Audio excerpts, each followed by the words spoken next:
In this lecture, we'll talk about one-to-one functions and inverse functions. So let's start with a definition. A function is one-to-one if any two different inputs in the domain correspond to two different outputs in the range.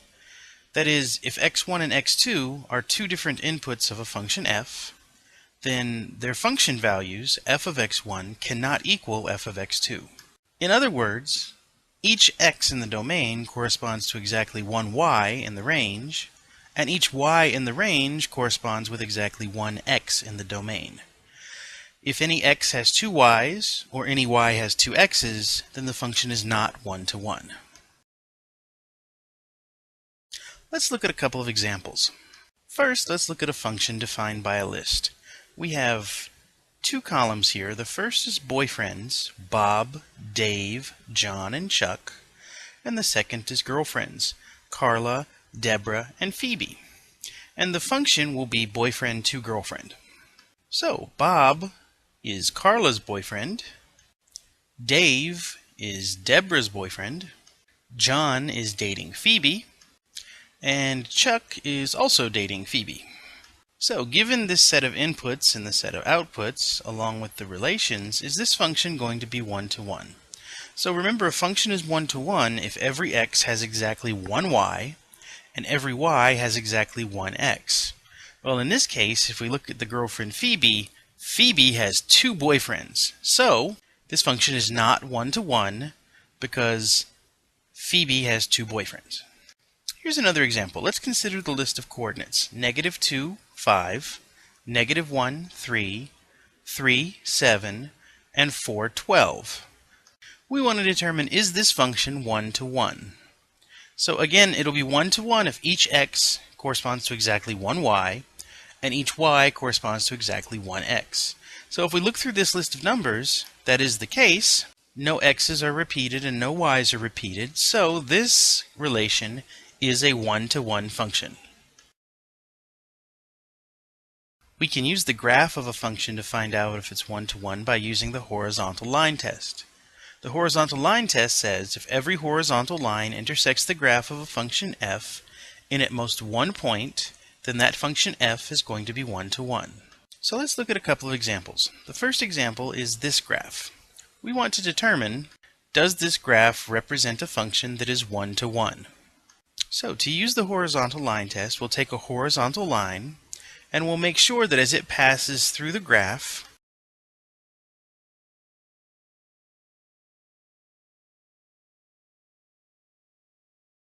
that it only intersects the graph in one point everywhere. And so since this graph passes the horizontal line test, this is a one-to-one function. What about this graph? Does this graph represent a one-to-one function?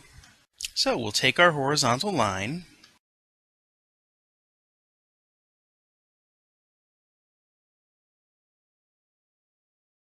and we'll examine how it relates to our graph. So as we pass through, we want to see, does the horizontal line intersect more than once?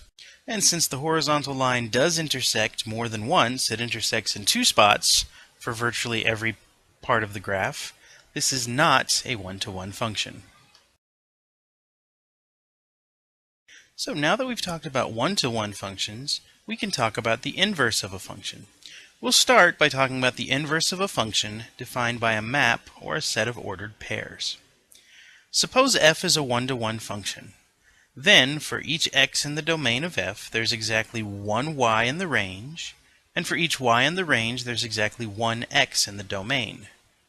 The correspondence from the range of f back into the domain of f is called the inverse function of f, denoted f to the -1.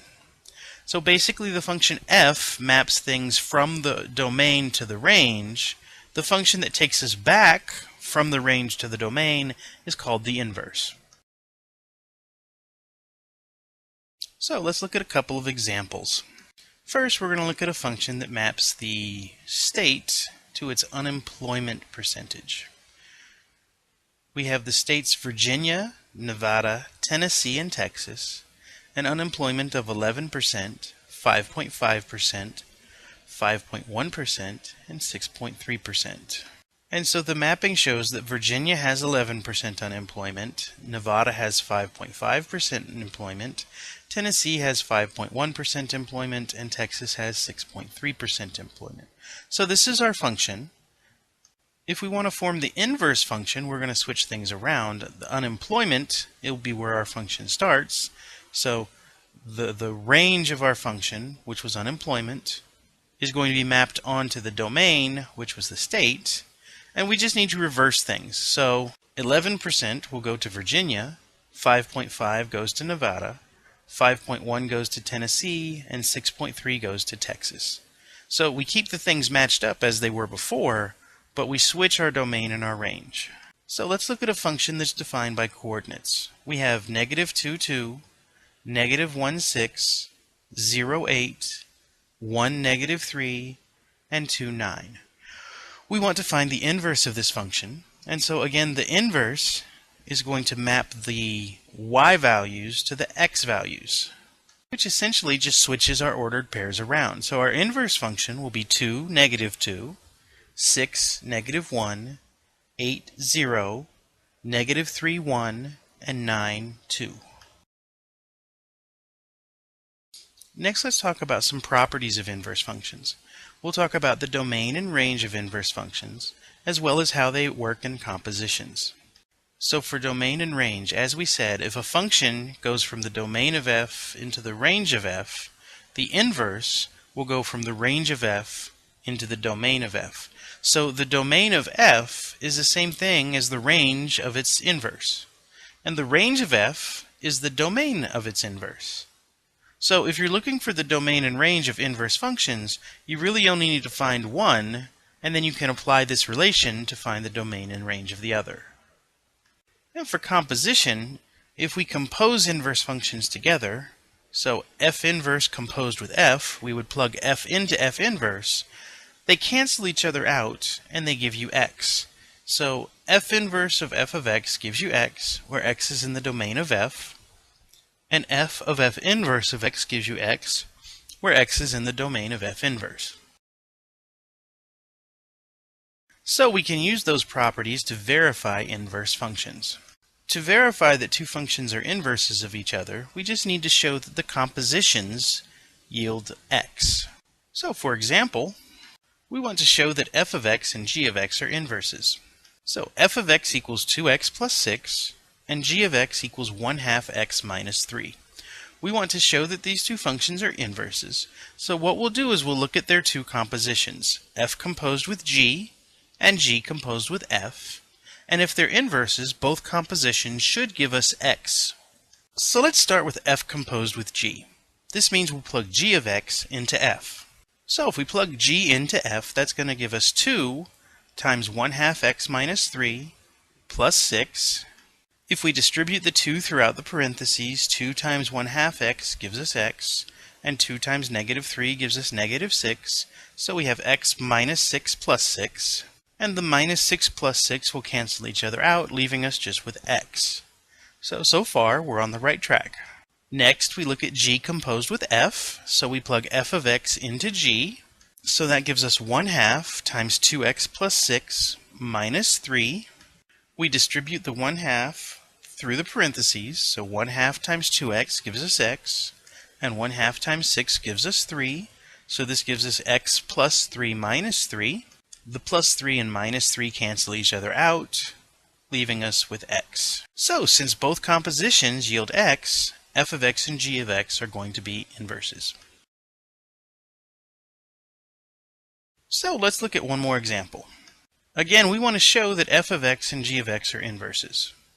So, f of x is equal to x minus 2 quantity squared, defined for x greater than or equal to 2, and g of x is equal to the square root of x plus 2. We need to examine the composition f composed with g, so that's where we plug g of x into f, and we also need to examine the composition g composed with f, meaning we plug f of x into g. Take a few minutes and figure out what these two compositions give you. If these are inverses, they should both give you x. So take a couple minutes and see if that's true, and once you have your answer, continue the lecture to work along with me. So if we start with the composition f composed with g, we're going to plug g into f. So that's going to give us the square root of x plus 2 minus 2 quantity squared. Well, the plus 2 and minus 2 will cancel each other out, leaving us with the square root of x quantity squared. And the square root of x squared is just going to be x. Moving on to g composed with f, this means we'll plug f of x into g. So we'll have the square root of x minus 2 quantity squared plus 2. The square root and the square will cancel each other out, leaving us with just x minus 2 plus 2. And then minus 2 plus 2 will cancel each other out, leaving us with just x. So since both compositions yield x, f of x and g of x are inverse functions. Okay, so let's talk very briefly about the graphs of inverse functions. The graph of a function f and the graph of its inverse, f to the minus 1, are symmetric with respect to the line y equals x. So if you look at the graph of two functions and they are mirror images over the diagonal line y equals x, then they are inverse functions. So let's consider the graph given here. We want to find out what the graph of its inverse function looks like. So we draw on the line y equals x, that's the diagonal line that goes through the origin with a slope of 1, and we're going to reflect each point on our graph across that line. And then we'll connect those points together, creating an image that's the reflection of what we started with. So the graph in blue will be the graph of the inverse function of f. Let's try that with this graph. This is the graph of the function f of x equals x cubed. We want to use this to sketch the graph of the inverse of that. So again, we draw the line y equals x, and we're going to reflect everything across that line, giving us the graph of the inverse function shown here in blue. So the inverse of x cubed is the cubed root of x, which is depicted by this graph that's shown in blue. Next, let's talk about finding the inverse of a function defined by an equation. So, to find the inverse of a function, we're going to start with the function y equals f of x, and we're going to swap the x and the y variables. So everywhere you see an x, change it to y, and everywhere that you see y, change it to x. And this will give us x equals f of y. Next, we'll solve this new equation for y. That will give us y equals the inverse of f of x. And then finally, we can check the result by examining the two compositions. F composed with f inverse and f inverse composed with f should both give us x. So let's go through a few examples. First, we want to find the inverse of f of x equals x squared plus 9. So the first thing we want to do is write this in terms of y and x. So we're going to change f of x to y, giving us y equals x squared plus 9. Next, we're going to swap our variables. Everywhere that we see y, we'll change it to x, and everywhere that we see x, we'll change to y. So x equals y squared plus 9, and now we'll solve for y. We start by subtracting 9 from both sides of the equation, giving us x minus 9 equals y squared. And to get y by itself, or to undo the square, we'll take the square root of both sides, giving us y equals the square root of x minus 9. And now that we've solved for y, we've found our inverse. So the inverse of f of x is equal to the square root of x minus 9. The last step, which I'll leave for you to do, is to check our answer. Make sure that the composition of f with f inverse will give you x, and the composition of f inverse with f also gives you x. Right, for a second example, we want to find the inverse of f of x equals 4 divided by 2 minus x. Again, we'll first rewrite it in terms of y and x, so we'll change f of x to y, giving us y equals 4 divided by 2 minus x. Then we'll swap our variables, so everywhere we see y, we'll change it to x, and everywhere that we see x, we'll change it to y, giving us x equals 4 divided by 2 minus y.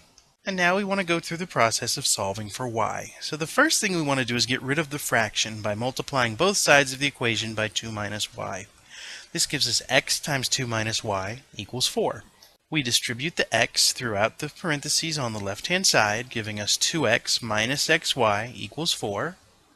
To get y by itself, we'll subtract 2x from both sides, so negative xy equals 4 minus 2x. Then finally we divide both sides by negative x, so y equals 4 minus 2x divided by negative x.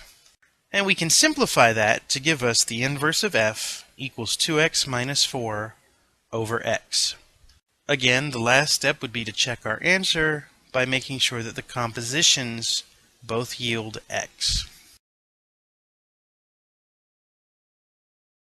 And one last example, we want to find the inverse of f of x equals x cubed plus 1. Take a few minutes and see if you can figure this one out on your own. Once you have an answer that you think is good, go ahead and continue the lecture to work it out along with me. So we start by rewriting f of x in terms of y, so y equals x cubed plus 1. We'll swap the variables, so our x's become y's and our y's become x's, giving us x equals y cubed plus 1. And now we want to solve for y. So we subtract 1 from both sides of the equation, giving us x minus 1 equals y cubed. And then we take the cubed root of both sides, leaving us with y equals the cubed root of x minus 1. Since we've solved everything for y, this is going to be our inverse function. So the inverse function of f is going to be the cubed root of x minus 1. Then finally we can check our answer by checking and making sure that the compositions both yield x.